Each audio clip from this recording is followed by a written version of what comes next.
untuk memasuki ruang kelas. Silakan. Kalau tidak dia sudah masuk.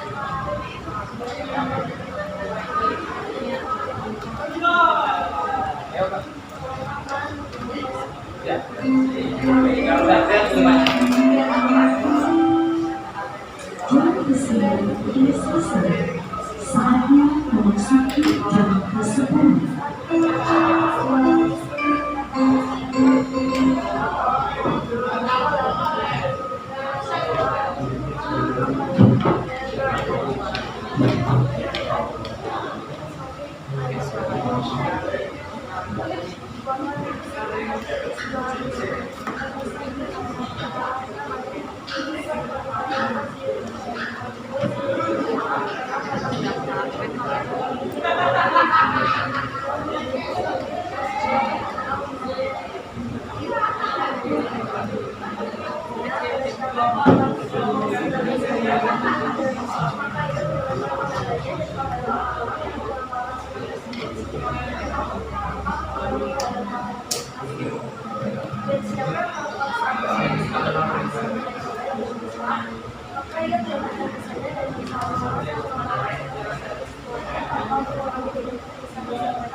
Kan kita mengamalkan sunnah yang baik dengan yang jelek atau saya.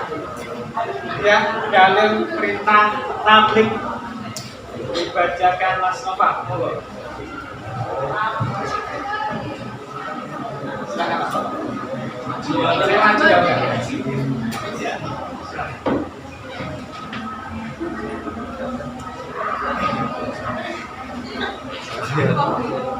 Di sini kalau Pak.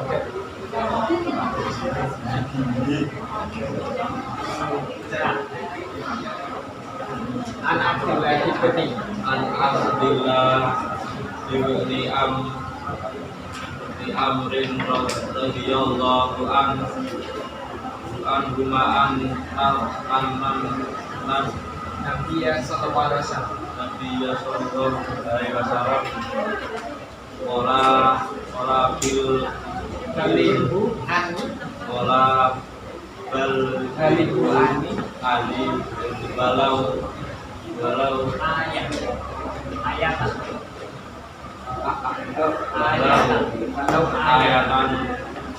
wa'at itu an bani Israil wala al-jawaman pada alayya ta'amidan al-yat al-yatabawwa maq'adahu minnama. Artinya Abdullah bin Amr berkata, subuh Nabi Shallallahu Alaihi Wasallam bersabda, sampaikanlah ajaran Islam dariku walau satu ayat dan ceritakanlah tentang Bani Israel tanpa perlu rasa takut. Sungguh barang siapa yang berdusta atas namaku dengan sengaja, maka tempat duduknya adalah neraka.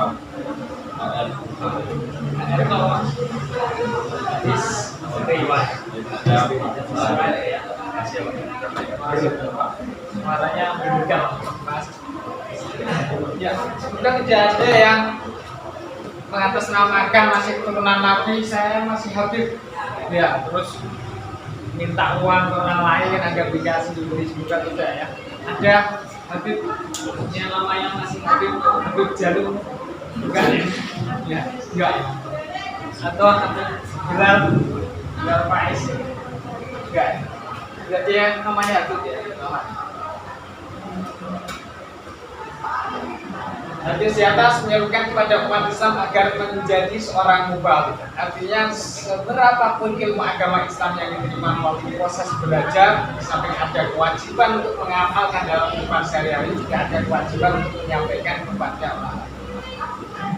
Pahami pelaksanaan dakwah yang ketiga. Artinya dakwah dibacakan Mas Faiz, kalau tak terlihat di maju ke depan.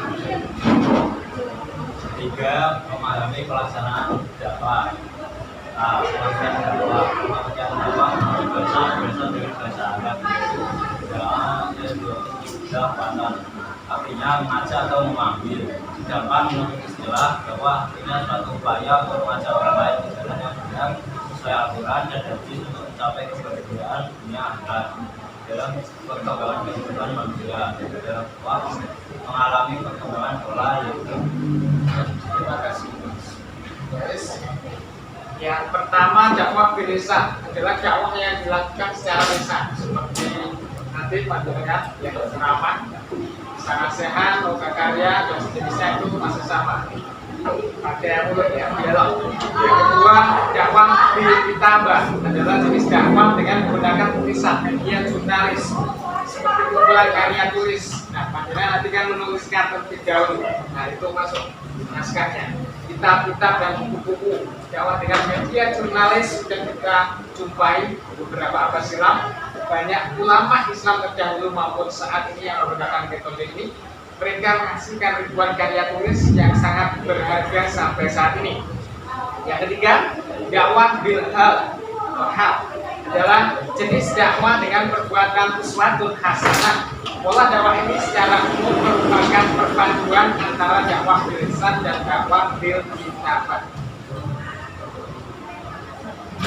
Ya, dalam pengertian yang terbaru dibacakan Mbak Zaza. Dalam pengertian yang tersebut, dakwah benar tak hanya bermakna dakwah dengan perilaku atau penelatian, tetapi dakwah dengan pengembangan pembangunan masyarakat Islam sehingga dakwah bilmal masuk dalam cakupannya.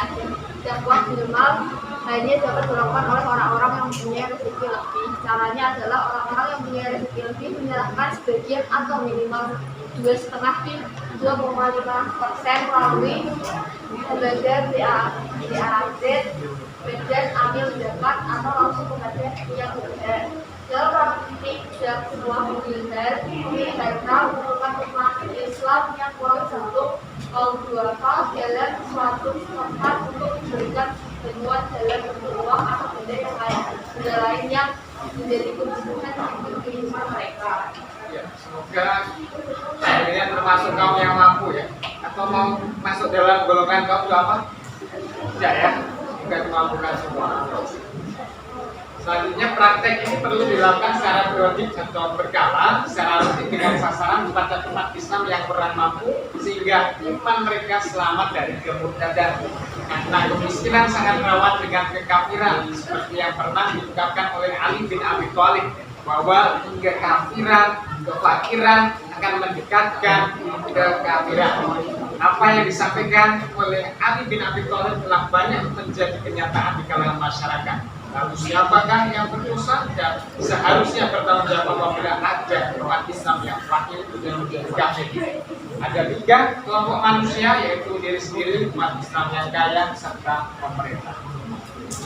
Ya, dulu zaman letusnya G30 SPKI banyak khususnya di Jawa, di daerah Salatiga ya, itu banyak istilahnya berpindah agama. Ya, tidak, saya nggak mau beragama macam-macam, jadi bertentangan. Ya, tidak agama. Selanjutnya, sebab-sebab dakwah dibacakan Mbak Bella. Monggo Mbak Bella. Sebab-sebab dakwah, sebab-sebab perintah dakwah adalah adanya kesesatan, kejahilian, atau karena rusaknya fitrah manusia, sehingga Rasul diutus dan dakwah harus dilakukan.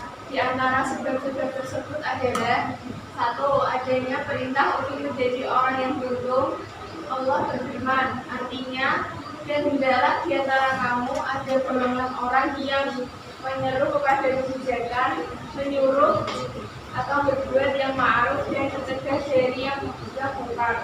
Dan mereka itulah orang-orang yang beruntung. Quran surat Al-Imran ayat 3 104. Ya, terima kasih.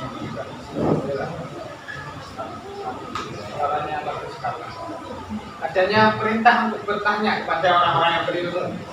Allah berfirman, artinya dan kami tidak mengutus sebelum engkau Muhammad melainkan orang laki-laki yang kami beri wahyu kepada mereka.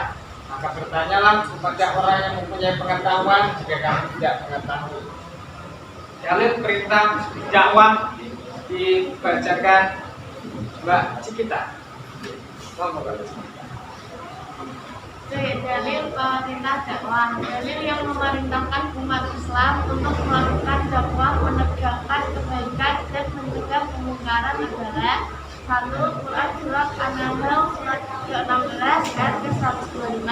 Artinya, serulah manusia pada jalan Tuhanmu dengan hikmah dan pelajaran yang baik, dan berdebatlah dengan mereka dengan cara yang baik. Sesungguhnya Tuhanmu dialah yang lebih mengetahui siapa yang sesat dari jalannya, dan dialah yang lebih mengetahui siapa yang mendapat petunjuk. Yang kedua, Quran surat Al-Imran surat ketiga ayat 110.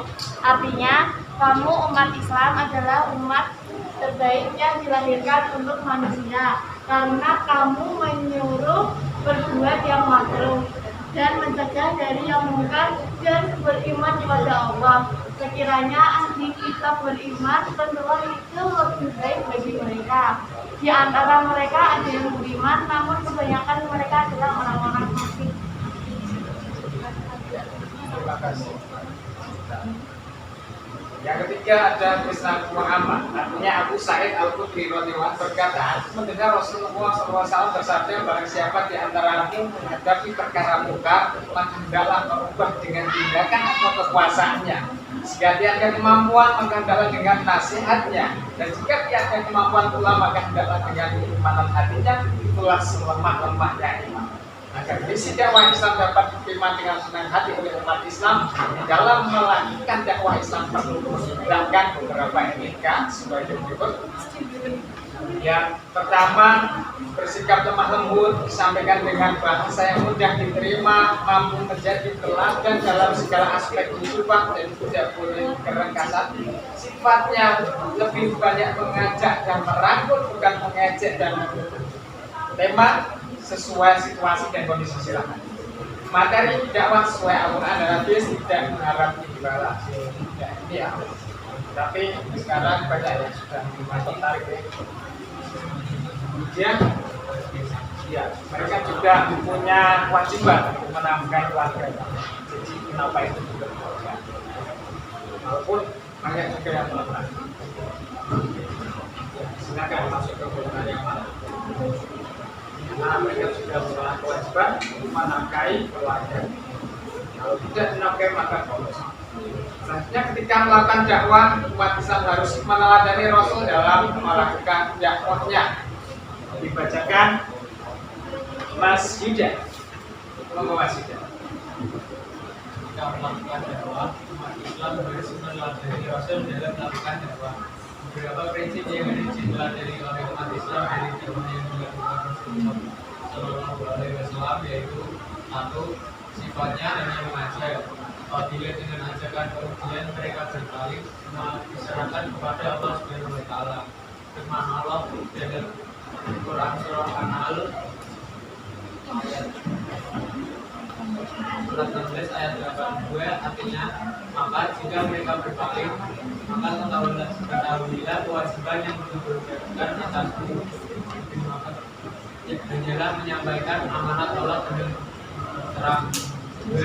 Sikap menerima dakwah Islam selalu berkaitan dengan budaya atau prinsip Allah Subhanahu Wa Taala, dan menjadi hak mutlak bagi Allah untuk memberikan petunjuk kepada hambanya yang menghendaki. Firman Allah dalam Quran surah Al-Qasas surat 28 ayat 56 yang artinya, engkau Muhammad tidak dapat memberi petunjuk kepada orang yang dia kehendaki. Ya, ini ya. Kegiatan Nabi Muhammad seorang Nabi Musa tidak bisa melalui cara biasa. Penting sudah memberitahu.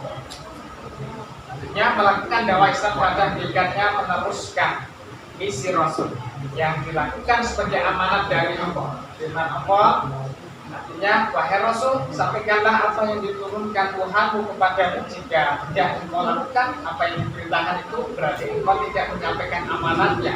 dan Allah memelihara engkau dari gangguan manusia. Sungguh Allah tidak memberi petunjuk kepada orang-orang kafir. Ya, ini ya.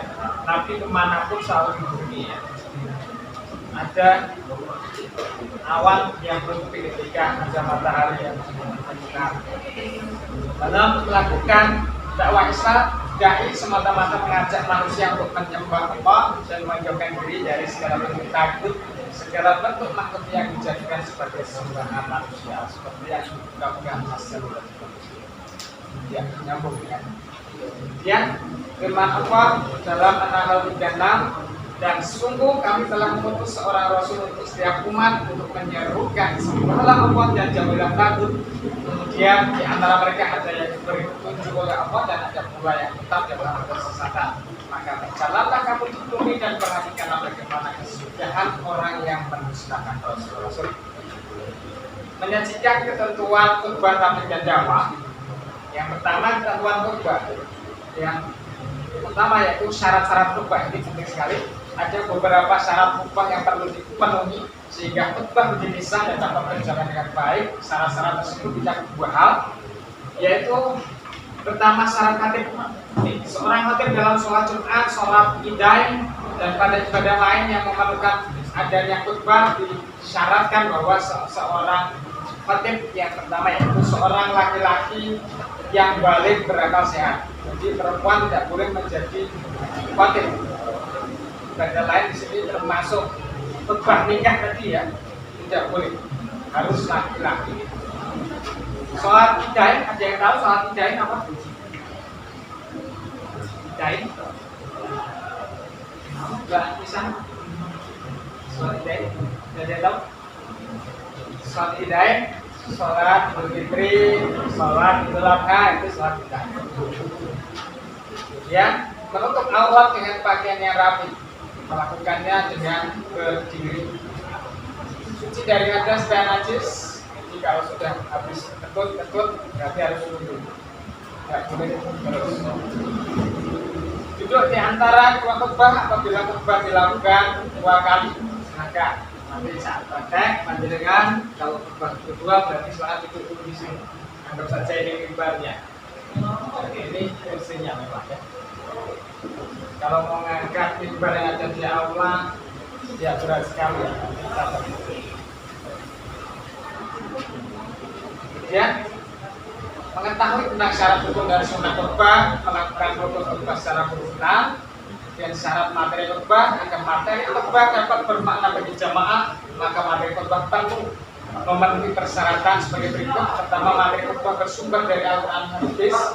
Materi khutbah mengajak dan mendorong umat Islam untuk meningkatkan ketakwaan kepada Allah. Materi khutbah sesuai perkembangan zaman, tidak mengandung unsur hasutan kelompok. Rukun khutbah dibacakan beruasa. Rukun khutbah artinya sesuatu yang harus dilakukan secara umum oleh seorang khatib yang sedang berkhutbah. Apabila seorang khatib sedang melakukan khutbah tidak melakukan khutbah secara urus, maka khutbah tersebut batal atau tidak sah. Dan apabila keberadaan khutbah menjadi syarat sah ibadah atau sholat, maka ibadah sholat tersebut bagi baik tidak sah. Yang menjadi rukun adalah satu membaca ibadah.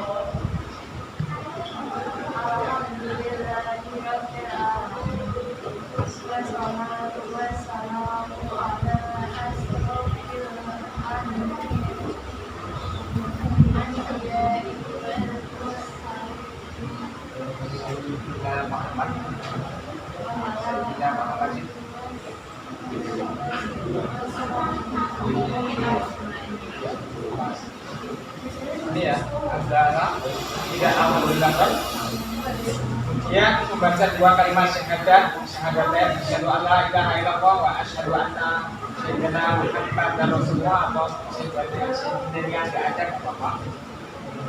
Teman kemana-mana sendiri pakai sunnah atau enggak, membaca salawat Nabi, Allahumma sholli ala sayyidina Muhammad wa ala ali sayyidina Muhammad. Akhir kita bisa sampai ke benar lengkap. Kemudian membaca Quran. Contoh, Allah Ta'ala fil Qur'anil Azim, a'udzubillahi minasyaitonir rajim, bismillahirrahmanirrahim. Ya ayyuhalladzina amanu taqullaha haqqa tuqatih wa la tamutunna illa wa antum muslimun. Pesan takwa. Memberikan pesan takwa dalam berkhotbah pada jamaah merupakan isi dalam berkhotbah. Pesan takwa ini jangan terlalu panjang dan sebenarnya akan menjadi pengangkat hidup bagi jamaah. Sebenarnya pesan takwa itu singkat, padat dan penuh isi. Nah, ini penuh isinya ya. Bahkan isi khotbah seperti dalam khotbah Jumat tidak boleh lebih lama dari sholat Jumat. Ya, tidak boleh lebih lama dari sholat Jumat. Contoh, pesan takwa adalah jamaah yang dirahmati oleh Allah. Marilah kita meningkatkan ketakwaan kepada Allah dengan sebenar-benar takwa. Takwa berarti melakukan segala perintah-perintah Allah dan berusaha semaksimal mungkin untuk menjauhi larangan-larangannya. Mari kita bertakwa kepada Allah di mana dan kapan saja. Karena hanya dengan takwa, samping merupakan bagian terbaik bagi umat Islam, takwa juga merupakan sebaik-baiknya bekal untuk menghadap Allah. Membaca doa dibacakan Mas Rafael, silakan. Dibacakan Mas Rafael. Kelihatan tidak? Ngantuk ya Mas Rafael?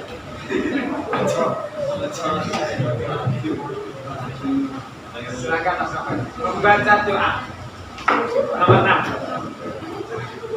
Kalau tak terlihat boleh maju di depan. Duduk ke bahasa duduk sana enggak?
Sedangkan ini ada rukun khutbah, banyak sekali yang harus dibahas.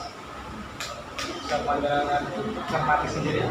Nanti di dalam video saya kami macam-macam khutbahnya bersama dengan atas khutbah lain juga sama, ada akan praktek khutbah.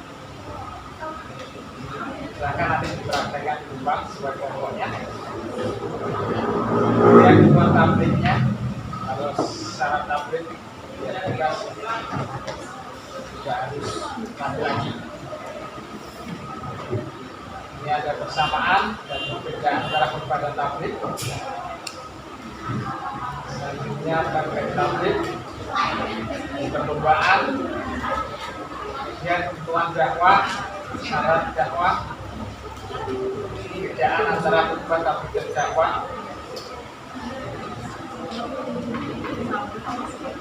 Terhadap dakwah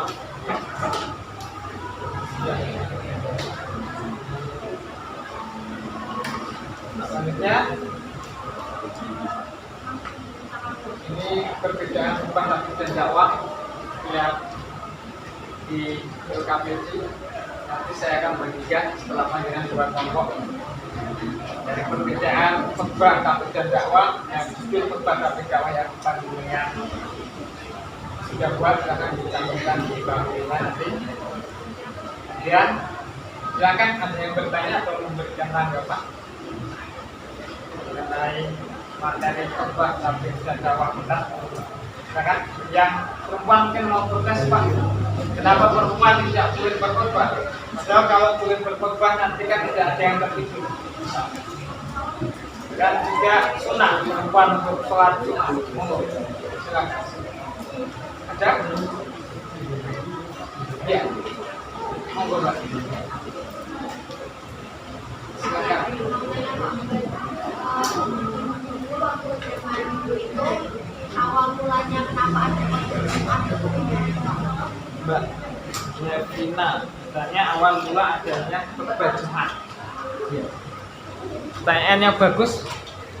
Awal mula adanya sholat Jumat. Monggo ada yang mau membantu menjawab pertanyaan dari Mbak Devina. Tadi bertanya awal mula adanya sholat Jumat ya Mbak? Khotbahnya Pak. Oh, khutbah Jumat. Setelah pakai Khutbah Jumat. Berarti nggak nanyain sholat Jumatnya ya? Tapi lebih ke khutbah Jumat. Kenapa itu kok ada khutbah Jumat? Silakan. Ada yang mau menjawab? Kenapa ada khutbah Jumat? Beralasan sholat Jumat gitu ya? Ada kehamilan khutbah Jumat, kenapa sih? Silakan. Tidak ada? Ya. Awal mula adanya khutbah Jumat. Ya, karena khutbah Jumat itu bagian satu paket dengan sholat Jumat. Dan ketika sholat Jumat tidak ada khutbahnya, maka dia wajib sholat zuhur, gitu ya. Ketika ketinggalan khutbah Jumat, cukup iqomat, ya sudah iqomat, maka dia wajib menambahi 2 rakaat seperti sholat zuhur. Nah, seperti itu. Jadi khutbah Jumat itu adalah satu paket dengan sholat Jumat. Ya, sebagai apa ya, siraman rohani seminggu sekali. Ya, yang memang sudah ditetapkan oleh Allah untuk pada umat manusia khususnya Islam. Seperti itu ya. Sehingga ada siraman rohani di sana. Mungkin seperti itu. Nah, sebenarnya nanti kita kembangkan lagi. Sebenarnya sejarahnya seperti apa? Itu kalau penjelasan saya, karena memang sudah satu paket dari secara fikihnya ya. Jadi tidak boleh diubah, tidak usah pakai khutbah, langsung wajib adres seperti sholat Fitri langsung sholat. Ya, kalau sholat Fitri itu kan memang sholat dulu ya, saya khutbah terus buka. Jumat khutbah itu dari sholat. Ada lagi yang bertanya? Belum? Oke. Ya, silahkan membentuk kelompoknya masing-masing yang sudah kita bentuk kemarin. Silahkan menjadi satu dengan kelompoknya yang kemarin kelompok apa? Dan saya akan membagikan kerja presentasinya.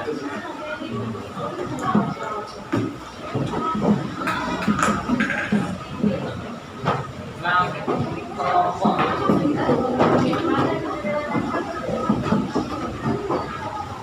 kelompok satu di sebelah mana?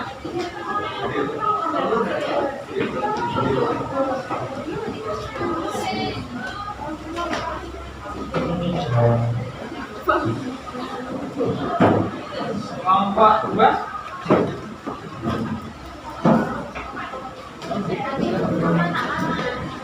kelompok 2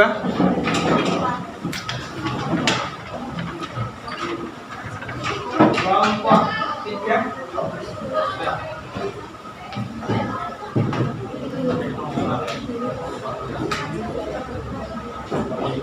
kelompok 4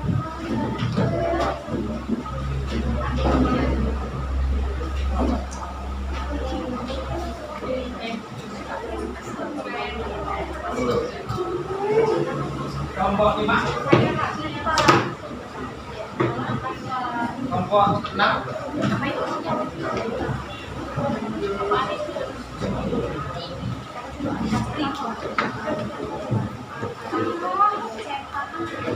Thank you.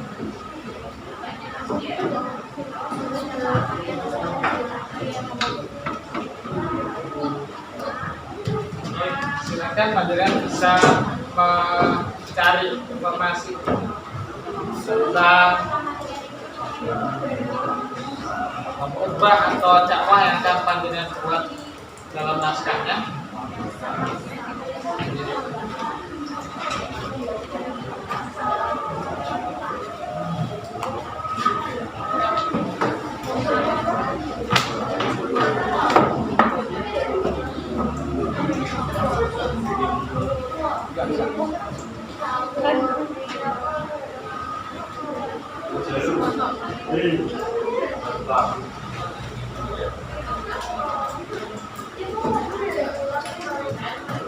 Silakan dituliskan perbedaan khotbah, tabligh dan dakwah.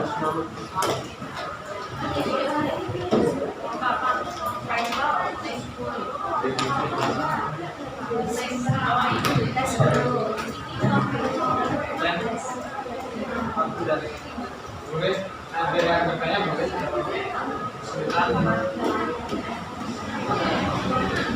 Yang bisa buat PPT boleh menuliskan di lembar kertas yang saya beri. Ada menuliskan, ada ya, yang saya tuliskan di PPT nya. Tidak berarti bisa langsung dipresentasikan Pak.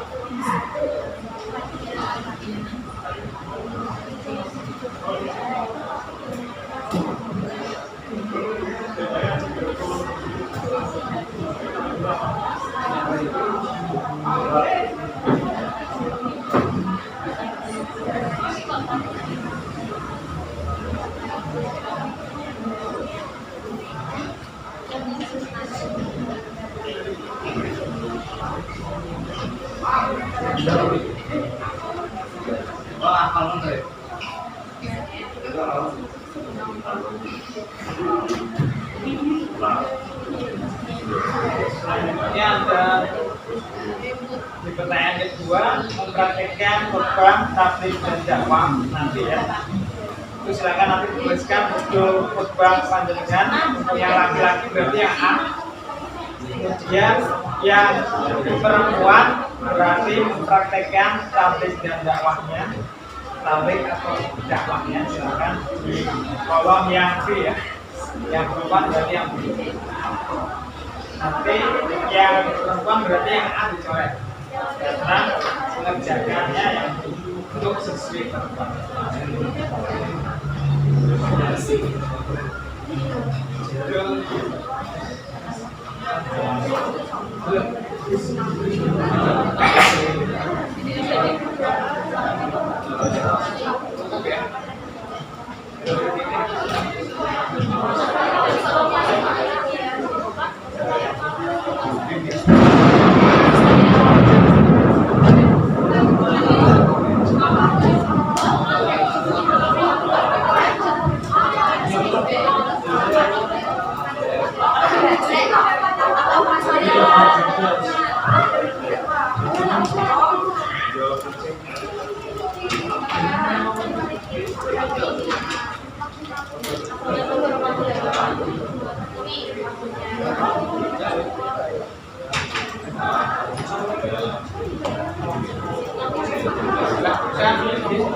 Bisa melakukan pikiran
perbedaannya yang singkat saja Nggak usah lama, singkat Pak.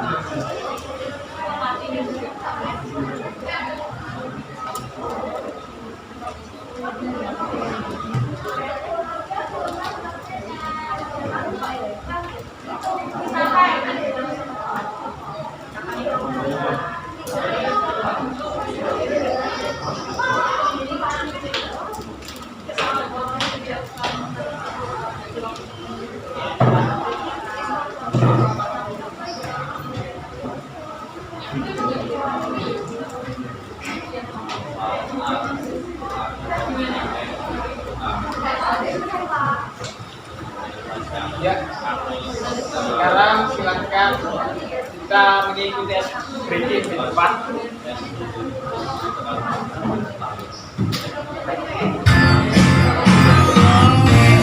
Tepuk tangan dengan satu jari, tepuk tangan dengan dua jari, tepuk tangan dengan tiga jari, tepuk tangan dengan empat jari, tepuk tangan tidak berbunyi.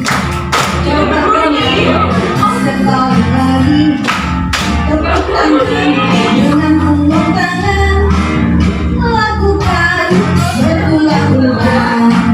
Tepuk-tepuk tangan dirimu, tepuk-tepuk sampai ke bahu, tepuk-tepuk tangan kananmu, tepuk-tepuk sampai ke bahu. Gerak-gerak jari tanganmu, putar-putar di hadapanmu. Satukan dua tanganmu, menginjit sesuka hatimu.